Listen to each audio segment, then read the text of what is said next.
Hey everyone, watching this archival walkthrough of the classic Stan Winston Studio website. I am Matt Winston, co-founder of Stan Winston School, and I'm joined by co-founder Eric Lidoff. Welcome, everybody.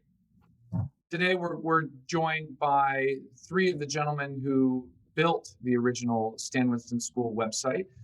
Jim Sharmatz is here, and Styles White, and Terry Wolfinger. Guys, over the next 30 to 40 minutes, we're going to walk through this site and share your recollections of building it. So why don't we start here on the homepage? What memories come to mind of this homepage experience before we dive into the various sections? Well, I guess we just wanted to take advantage of as much as we could all across the site. So we made it so that I think there's like 5 or 6 different home screens. So every time you refresh it, it'll show a new character. And the peppy music. And the peppy music that you have to remute each time.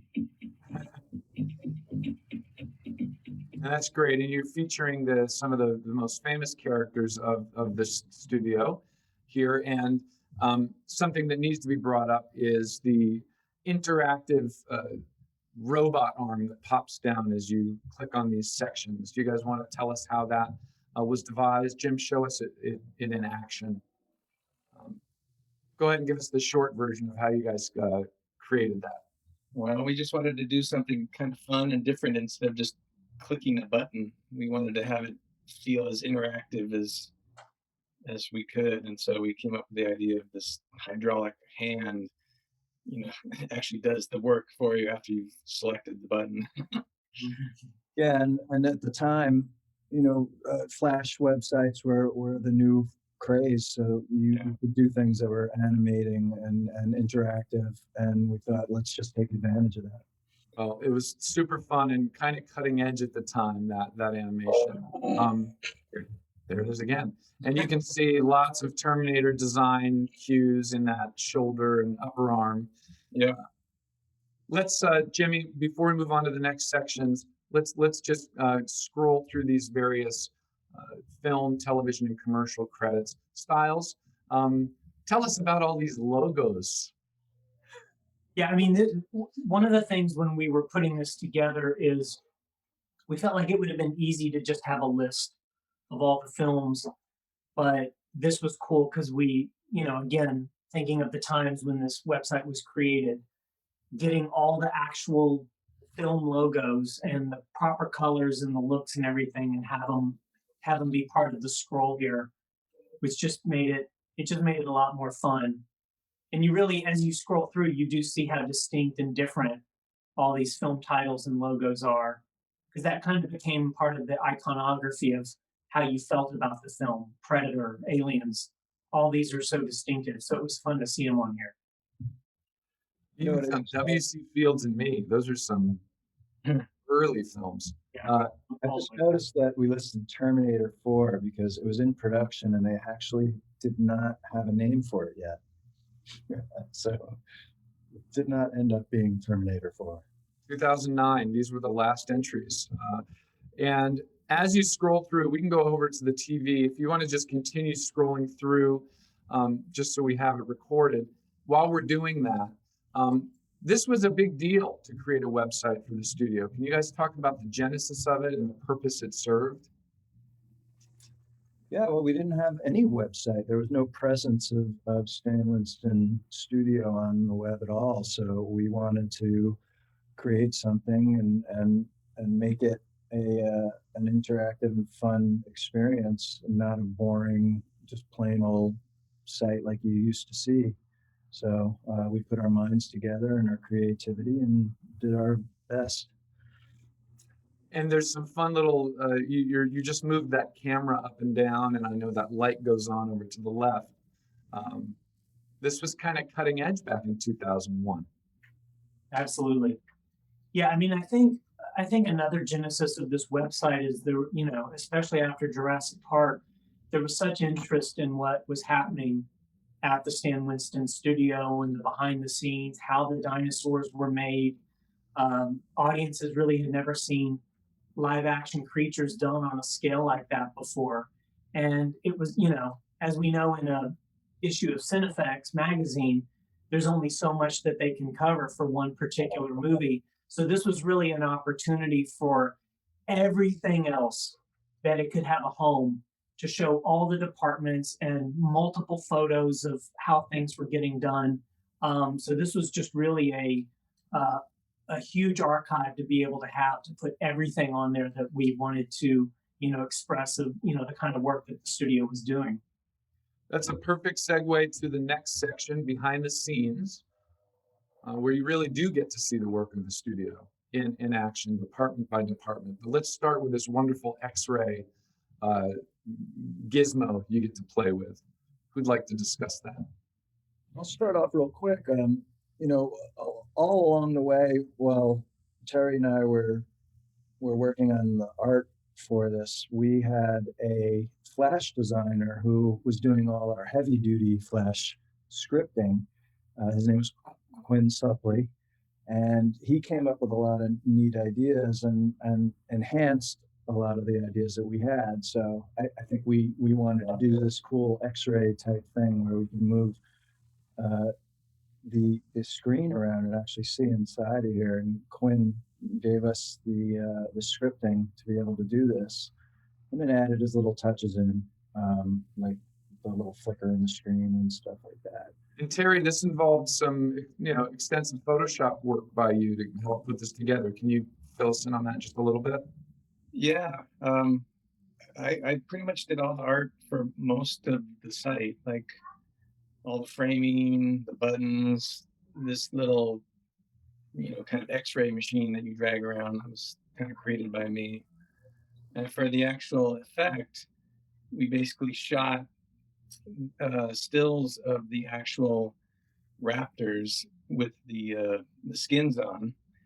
And then, you know, luckily we had some that had not yet been skinned that we took photos in the same angles and then, you know, composited them in Photoshop so they lined up perfectly and created a mask in the shape of this X-ray screen that you, as you drag it around, it revealed what was underneath. And yeah, it's kind of a really neat effect. It still is. I'm just looking at it going, this is super fun. One of my favorites. Yeah. Let's dive in now to some of those buttons on this X-ray gizmo, the studio tour. Who wants to lead the way? Take us on a tour through Stan Winston Studio. And this is the design room. Yeah, we just wanted to cover every department that work goes through from beginning to end, and we tried to do it in a basic order of what it would be when we're creating a project. So we started with the design room and moved through each different category. Can you take us through the images in this design room section?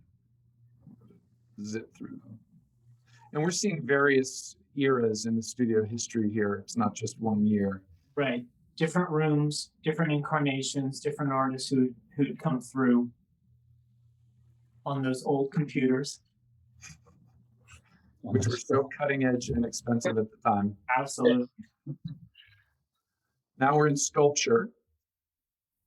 Again, you're seeing all kinds of eras, taking us back all the way to the early mid-'80s up to the early 2000s. Yeah, we're bouncing around all over the place, but it's really neat.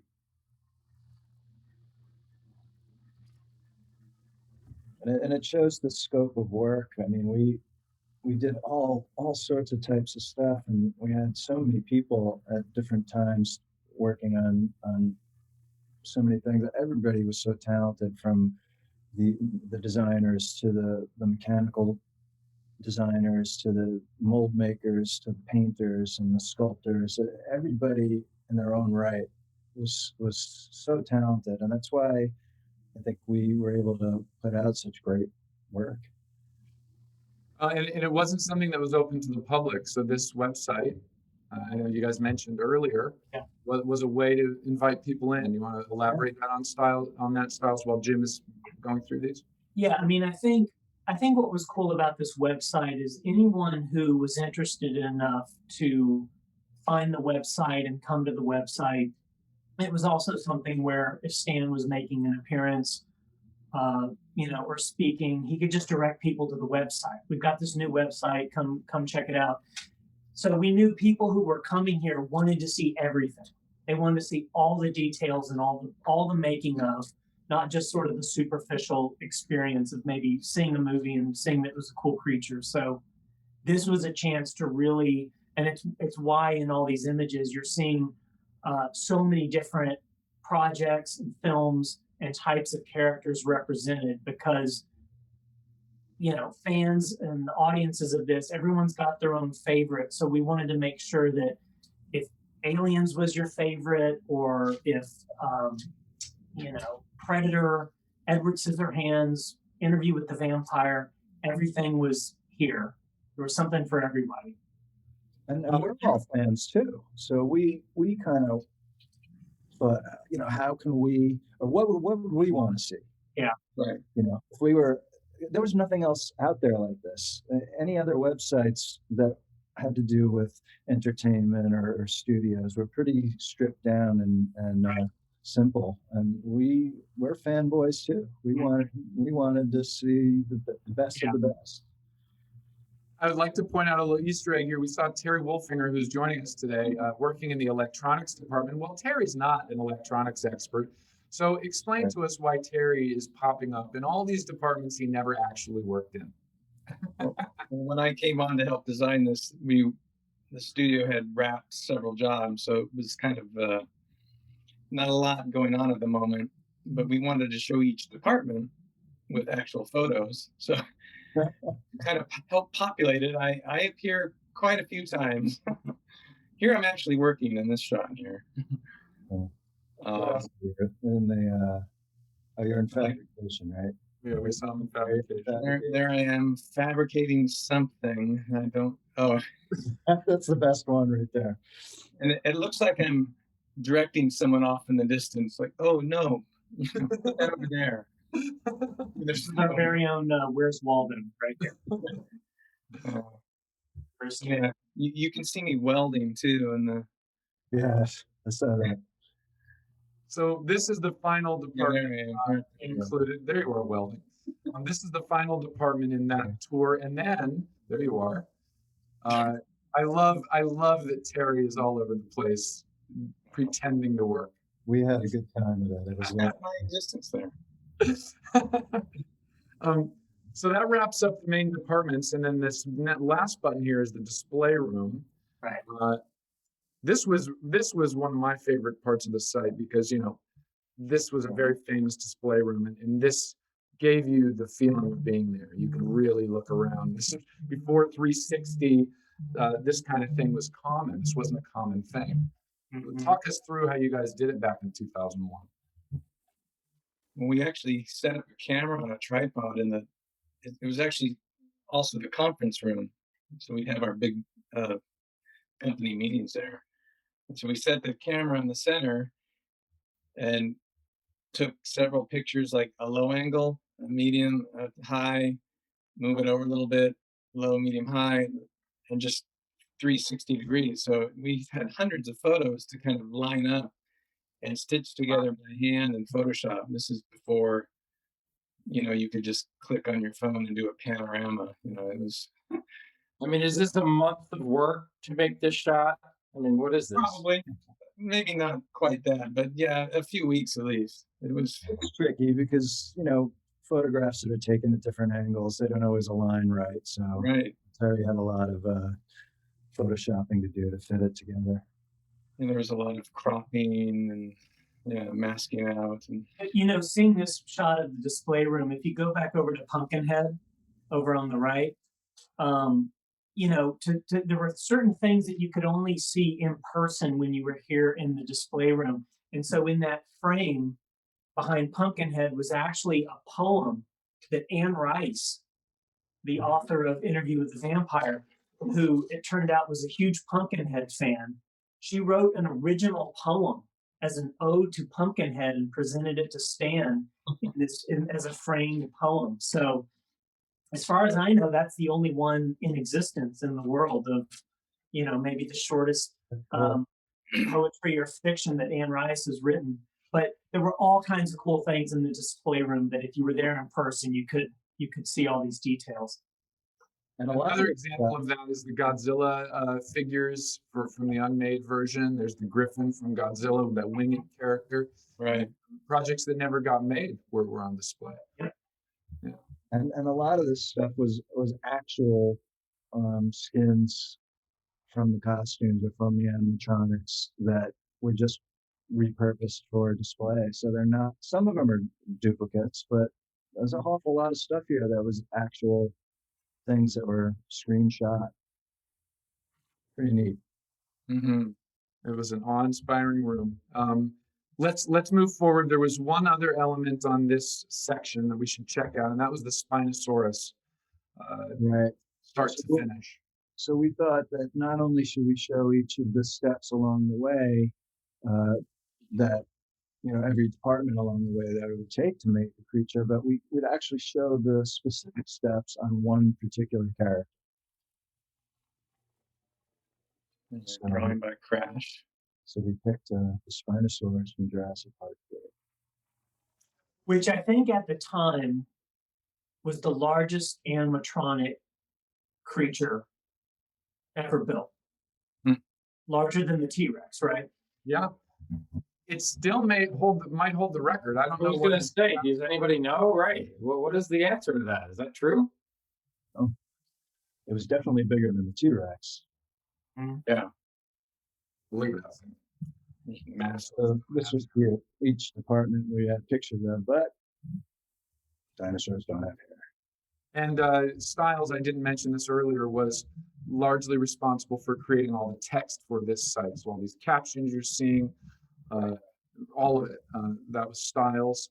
And then Jim and Terry were more involved with the design side of things. Let's go to the next section of the site, the history and timeline of Stan Winston's story. All right. And this is a visual history of the very beginning of Dad's career all the way through what was current day when this site was live. So talk us through it. I imagine, Terry, you had some heavy lifting in this section. Tell us how you guys put this all together. Yeah, this was pretty much all me. We wanted to have a little scroll bar where you could literally just scroll through the timeline. And and every now and then there'd be a clickable image that you could make bigger. That's cool. And so I had fun because I got to go through the archives of, everything Stan Winston had ever worked on, and from day one up until what he had currently done. And so I was looking through all these old photos, and being a fan was like, oh, this is cool. We got to show this one. This is great. And then we kind of had to come up with an interesting way to lay it all out. And so, one project's kind of overlapping onto another, and some are blued out and put into the background, and some come forward. And it was a lot of fun. It took a long time, but it was a lot of fun. It's really neat though how you interlace the colors, which really worked well. Separating the projects. Right. So you go from real reds in the Terminator to the blues in Alien. Really neat. Yeah. It was great to see. I mean, I had kind of forgotten how extensive this scroll was and how it kept going. And I don't think I had ever really seen anything like this where the images blended so well as the years went by. And it was one long Photoshop file. Yeah. Yeah, just because Flash had to load the file, as one piece. So.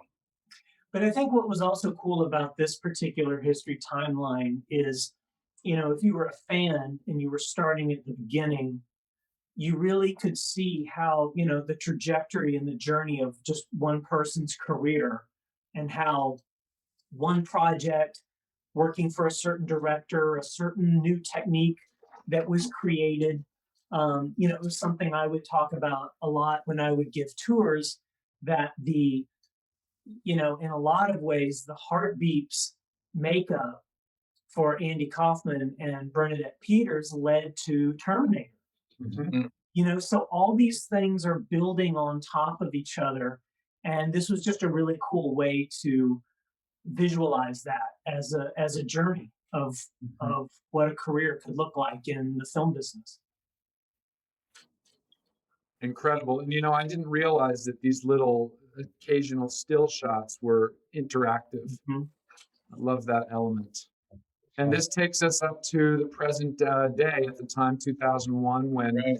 you guys were producing the Creature Features films. Yeah. Yeah, and that was the transition Stan was going into more was producing his own content. Right. Hmm. That's cool to see again. Yeah. Great. So here we are in the FAQ section. So I could say something about this Go ahead. because I was someone at the studio who I was a bit of a catch-all person at the studio. My main job was a production coordinator. So I was like in charge of almost like air traffic control, meetings and the coming and going and scheduling and when things needed, helping keep things on track. But if random phone calls would come through the studio, a lot of them got directed to me. And a lot of them were about how can I work at the studio? How can I get a job there? I'm interested. Do you do interviews? How do I send my portfolio? So finally, with this website, we had a great way to direct people who were interested to go to the website. They could contact us through the website. They could do the full tour. A lot of times I'd get parents whose kids or teenagers had seen one of Stan's movies and were now obsessed and this is what they wanted to do. So now we could direct all those fans to the website. And, I'm sure I wrote a ton of this, the frequently asked questions, because these were truly frequently asked questions that we could address. And you were very you mentioned you wrote this. These are some very extensive and thoughtful answers to aspiring effects artists. Yes. Uh, So in some ways, there's a precursor to what you guys do now with the school. yeah, The school is an extension of what some of the early ways we were trying to give information to fans or students or people who were interested in actually doing this. We were just very limited in how we could communicate. So the website was finally a way that we could just say it all and show it all. Yeah, and this is really informative. It definitely goes through a lot of the questions that I think all of us get asked. Mm-hmm. And I'm reading them now as we go through this. It's interesting. Well, and this is an interesting question about, Yeah. can I get a prop from this, that, or the other, which I know we'll talk about in a bit, but that's what led a lot to the action figures and the toys and characters like that. It was a way for the studio and Stan to create something that a fan could obtain that came from the minds and creativity of the artists at the studio. yeah. Thank you. We're going to move on. Hopefully, fingers crossed, the news section will load. Boom. All right. So this was for updates. Yeah. You want to talk us through these updates? It's so funny how it tells you exactly what was going on when the site stopped being updated. Yeah. Exactly. I think at the time, a lot of this was being created when we were doing the Creature Features, which was an original film series for HBO, Cinemax, and based on remakes of the old AIP films. So there were 5 remake films that were being done, featuring the creatures, which then led to the first round of action figures being created from those films. So I think a lot of the news was just to, at that time when we were making the website, was to update the audience and fans of when these films were going to be showing. Now, of course, there'd be an app, there'd be a streamer, there'd be on demand. It would just all be there instantly. And we're almost finished here. These are some links to some other Stan Winston sites from back in the day. None of these sites are currently live. Right. But this kind of kept it all under one umbrella, make it easy to navigate. And if you wanted to contact us, there you go. Don't call us, we'll call you. Right. Surprised they gave out the actual address. That's not the address. Oh no, it's not. You're right. You're right. PO box. Yeah, that makes more sense. Okay. That's where people would make composites of the color copies of their molds and sculptures and send us manila envelopes. That was the portfolio. There was no email, there was no attachments, there was no PDFs. People would mail hard copies of their samples to us. I remember doing that. So let's just scroll through so we can see all that text in there, and then we can kind of maybe go back to the. So if you go to movie profiles, We didn't see that. That's right. We didn't see that. Oh, I think we picked a couple, right? And went in depth. Oh yeah, wow. yeah, yeah. Wow. Forgot about that. I remember going through the Polaroids and picking these out. That's so cool. And it changes as you read. It's so yeah. Oh, that's cool. Nice job, guys. Dang, that's cool. But yeah, I think this was almost like our own little mini Cinefex article on here of just getting in depth on a couple of the. I think Aliens and Predator were two of the movies that we got the most questions about. So we thought let's go a little in depth on both of these. And do you recall, Styles, were you conducting the interviews and writing all this text here? Yes. Yep. This is great. Again, this kind of, Stan Winston School, we wound up creating many articles covering in depth behind the scenes of all these films, and this really is a precursor to that. Right.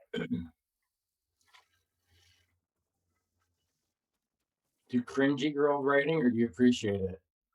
I think it's brilliant. That's awesome. I think this reads great. You were in the zone, man. Back in 2000. Well, I mean, you also have to remember everyone who'd worked on these was just, outside the door. They were out in the sculpting department or in the mold making department. You just go ask them questions. So Yeah. I didn't really have to write that much. I would just get, okay, who was on set for Predator? Tell me the stories. Tell me what it was like. I was just taking dictation and, editing and making it, putting it together. But everyone had all these great stories. It was just right there for the taking. Do we see if any of these links still work? Sure. Wow. Uh-oh. No. Very good. Did you just break the internet, Jim? You exited the internet. That was the actual exit. No, that one can't be. Into the world. Yeah. Yeah, these are literally websites that don't exist anymore, probably. Yeah. Wow. What is this? Makeup magazine that exists. That's so cool. There was No. just a credit underneath the Media Temple thing that you scrolled over about an hour ago. Yeah. Oh, good. Oh, look at this. There's the credits. Yay. We're so fortunate that three of you who played such a huge part in getting this thing done were here with us to walk through it. Thank you, Styles White. Thank you, Jim Sharmatz. Thank you, Terry Wolfinger, Hey, for guiding on this trip down memory lane and the Stan Winston Studio website.